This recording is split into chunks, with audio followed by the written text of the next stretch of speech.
everybody, my name is Mars, you can call me MG if you'd like, and today I'm going to be talking about my favorite books by my favorite authors. Now, I am very bad at picking favorite anythings, so there are 9 authors on this list, and I managed to pick one single book for 8 of them, and we're gonna call that good enough. There is one author that I had to pick multiple books for, but I have split this up into 3 different categories. So first we'll be talking about my all-time favorite authors. These are authors I've been reading since I was a child, and I will continue to read them well into the rest of my life. I just love them so much and want them to write a million books because I will never get enough. Then we'll talk about my recent favorite authors that I haven't read for a very long time, just the past handful of years, but they quickly solidified themselves as favorites in my mind. And then we have my not quite favorites yet list. These are authors that I can tell have the potential to be favorites, but I just haven't read enough books from them. I've only read like 2 or so. So I really enjoy them. I don't quite feel right calling them favorites yet, but there are many books to talk about, so let's just get right into it. So the first author we will be talking about is, of course, Rick Riordan. I have been reading Rick Riordan books for like 20 years now, and I just cannot get enough of them. I actually saw Rick Riordan speak at an event, 2 months ago, because it's November now, and that was back in September.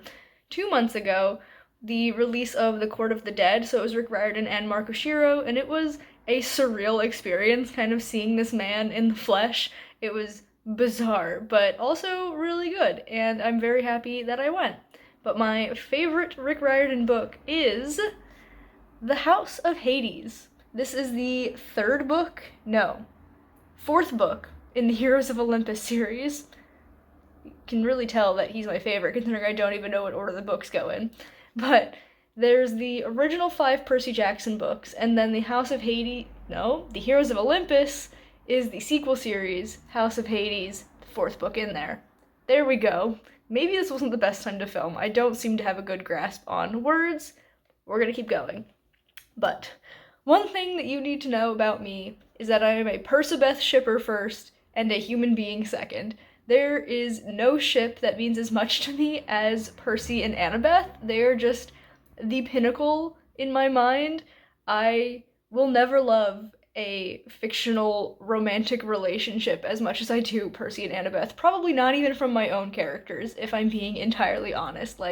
Nothing will top Percy and Annabeth to me, and this is the Percy and Annabeth book. This is the one where they literally go through hell together and come out the other side. It's so good. Genuinely, I love this book so much. I mean, I love the entire Percy Jackson world, but this book, oh, it's so good. It's so good. The angst, the comfort, it's amazing. So that is why I have picked it as my favorite Rick Riordan book. Next up is John Flanagan, the only other author besides Rick Riordan to have an entire shelf of books on my bookcase. You can see this is my Rick Riordan shelf, and this is my John Flanagan shelf. So, own a ton of books by him as well. And the book that I'm going to consider my favorite is The Burning Bridge. This is the 2nd book in the Ranger's Apprentice series, and I don't know what it is about this one. I just really love how we already know a little bit about the world because it's not book 1. Book 1, you get more of an introduction into how things are in this world, but book 2, we're kind of already settled into that, and we also meet some new characters. We meet my favorite character in the series, Evelyn, in book 2. Love her, and it kind of just kicks off the whole wider adventure, because book 1, we're just starting out. This book kind of takes the small adventure we went on in book 1 and really opens it up to the rest of the series, and it's a long series. It's got 10 books in it, I believe. I truly don't even know. Clearly, I know so much about my favorite books, guys. But yeah, I just really appreciate what this book is on its own, but also for how it is kind of like a linchpin in the series. So, The Burning Bridge is my favorite John Flanagan book. And for my third all-time favorite author, we have Cornelia Funk, who I've been reading since I was a child, as with these other two authors, and she is a little bit different. She doesn't have like one long ongoing series, which technically Rick Riordan does have multiple series, but they're all interconnected. She's got a few smaller series that actually do have more connections than you would think, but I have loved a lot of different series and standalones from Cornelia Funk, but I think the one I would consider my favorite is probably not her most well known. She's probably most well known for Inkheart, but I have chosen my favorite to be Reckless. This has since been rebranded, so it was originally called Reckless and it was book one of the Mirror World series. Now it is called The Petrified Flesh, I believe, and it is book one of the Reckless series. So this follows Jacob Reckless, who gets transported into this mirror world where it's kind of like our world, but all of these fantastical fairy tale-esque things exist in that world, and he becomes a treasure hunter to kind of get these fairy tale items for other people, and this has all those fairy tale elements, which I love. It is a portal fantasy, which I love, and it deals with complex sibling relationships, which I love, because Jacob and his brother Will definitely have some strain in their brotherhood. I almost said brothership, and I'm like, that's not a word. But yeah, this is such a good book, and I love Inkheart. Don't get me wrong, Inkheart is fabulous, but I really do wish more people would read this series from her. There are currently 4 books out, and I believe it's planned to only be 5, so we should be getting the conclusion to this series at some point, and that terrifies me. So, yeah, I really love this book, and I kind of want to give it a reread, but also I think I'm going to wait until we get news on book 5 first. Kicking off the recent favorite authors category, we have an author whom I've read every single book they've released, and I'm just itching for more because the way she writes is just so amazing, and I love the way she crafts characters and her worlds, and I just need more. But the author is Margaret Rogerson, and the book that I am going to consider my favorite is An Enchantment of Ravens, though I will say I love every single one of her books. Sorcery of Thorns and Vespertine are also extremely good. Also, Mysteries of Thorn Manor. Margaret Rogerson can do no wrong in my eyes. Like, absolutely amazing storytelling coming from her. But I went with An Enchantment of Ravens as my favorite for the Fae aspect, which is a little bit surprising because I do enjoy Fae, but they're not my favorite thing. You would think that Sorcery of Thorns would be my favorite because we've got an academic-ish setting, we've got magic books, we've got a bisexual disabled disaster of a secondary protagonist, and don't get me wrong, I do love Sorcery of Thorns, but I think I love An Enchantment of Ravens just a teeny tiny bit more. Something about it is so cozy to me, and it's a very fall book, but also a very spring book, and I just want to read it all of the time, genuinely. I've read it a couple of times now, and every time I put it down, I'm like, damn, that was really good. What if I just read it again immediately? And I haven't done that yet, but honestly, reading it back to back a couple of times does not sound like the worst idea to me. Next up, we have an author that I've read almost every book from. There is one book that I have not read, but I've read the entire rest of her backlist despite not owning any of them physically, and I've also read them within the past year, and that is Rebecca Ross. And this is also the author that I have put multiple books in because I just could not decide. So, the one that I will put on screen for you guys is Divine Rivals, but just know that I really mean the entirety of the Letters of Enchantment duology. Divine Rivals and Ruthless Vows are just chef's kiss. Also, Dreams Lie Beneath is going to be an honorable mention here. I really enjoyed that book, but the Letters of Enchantment duology is everything I could ask for out of a series. It's truly amazing. Like, genuinely, I know a lot of people were slightly disappointed with Ruthless Vows. They felt it wasn't as strong as Divine Rivals, but I disagree. I have one teeny tiny single critique, and that is that a certain character I wish had a little bit more page time, but that's it. Like, I don't think there's anything else wrong with these books, and that's not even like something that's wrong with the book, that's just like personal preference. I'd have liked to see more of them, but I think these books are absolutely flawless, and I want physical copies because I need them as little trophies on my shelf. Next, we have Brandon Sanderson, a beloved author here on BookTube, and he's got a million books, so I feel like everyone's got a different favorite.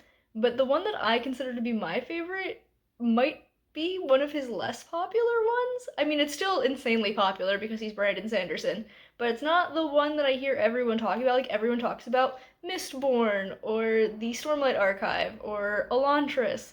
Even some of his standalones people really, really love. But this is kind of an odd choice for my favorite, and I have gone with The Alloy of Law. This is the first book in the second era of Mistborn, the Wax and Wayne series, and people don't really enjoy this as much as they enjoy the rest of his works, and that's crazy to me because this has so much that at least I personally adore. The setting is phenomenal. I love the like almost western, almost steampunk vibe to it, and the way the magic system fits into that. I really love Wax and Wayne, but also Marcy and what is her name? How am I forgetting her name? The fiance. Oh my god. I feel absolutely terrible right now forgetting her name because she's one of my favorite characters, but clearly my brain is not with me today. Anyway, I really love this series. I will complain about this book cover for a second though, because Wayne is holding a gun. Wayne doesn't use guns, he uses dueling canes, and so that does bother me just a little bit. But anyway, I read this book for the first time last year, and then throughout the spring of this year, I, in quick succession, read the other three books in the series, and each one of them blew me away. Like, they were absolutely phenomenal.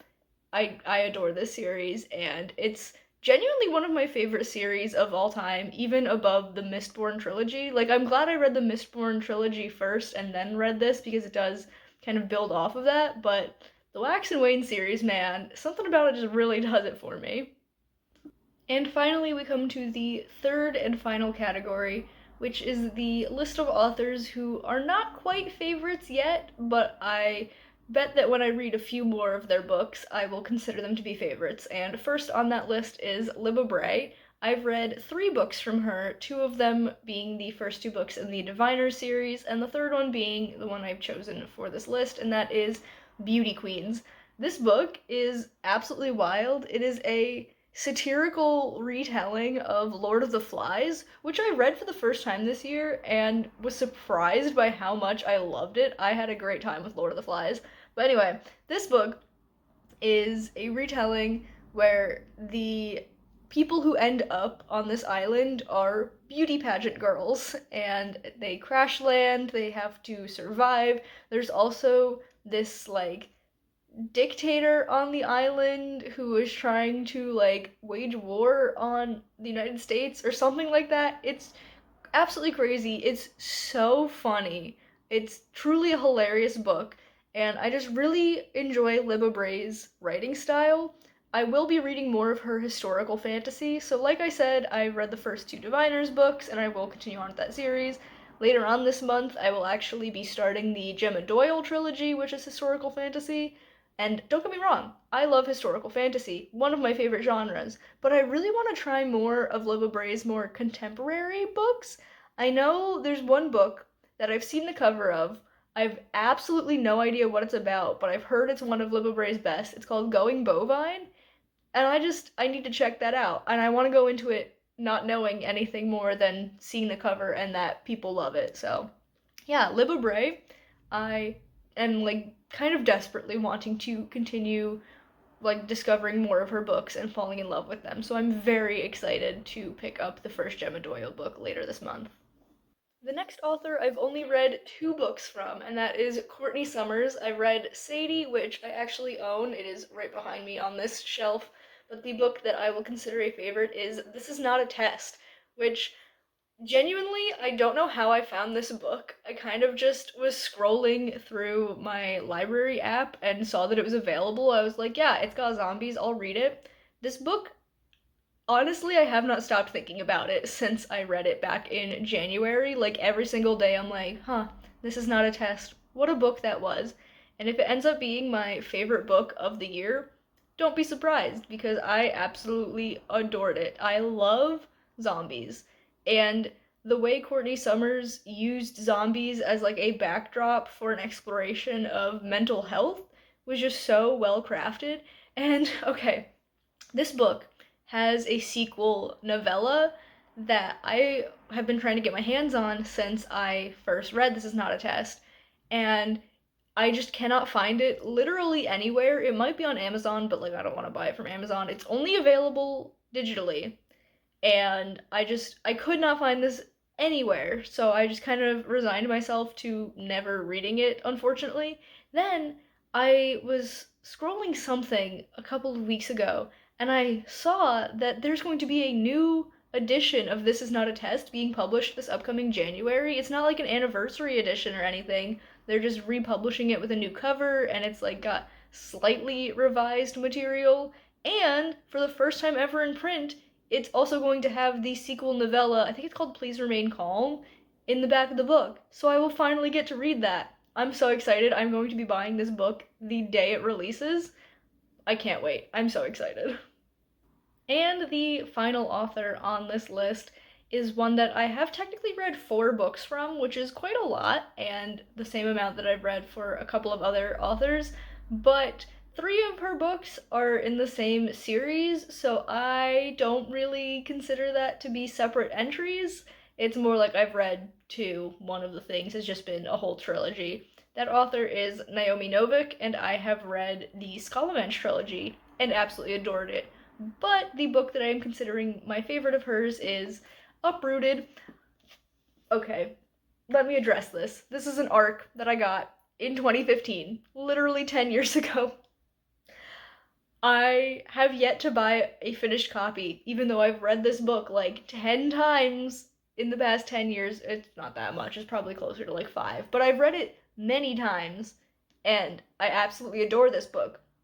I just something is keeping me from buying a finished copy. I think because it would just feel so anticlimactic to walk into a bookstore, pick up a paperback, and bring it home.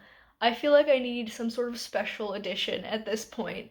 I'm never getting rid of this art copy. It will live on my shelf forever, but I do feel like I need a finished copy as well. I just want it to be something special at this point because I've been waiting 10 years to buy an actual copy. Anyway, this book is kind of a classic romantasy-esque vibe before romantasy was really the thing that it is now, considering this came out 10 years ago. I like that it's a standalone. I don't read a ton of standalones, especially not fantasy standalones. So the fact that it's all contained in one, and while I would like to read more set in this world, I'm happy with it just being this. Like, I'm glad that it is one book. It's such an adventure. I really like the romance, I admit. It's kind of problematic at times. But you know what? It's fiction. We're just gonna ignore that for this one. Yeah, I really love this book, and I really need to get a finished copy of it. But at this point, when is that happening? Honestly. Yeah, I feel like this book doesn't have the best reviews, like especially of my friends that I've read it. None of them were really like super impressed by it, but it has a very special place in my heart, both for the story and just nostalgic reasons, like getting this arc and everything. So I love this book. And for Naomi Novik, I really want to read her Temeraire series, which is historical fantasy. We've already established that I love that genre, and it has to deal with Napoleon, I think, and dragons.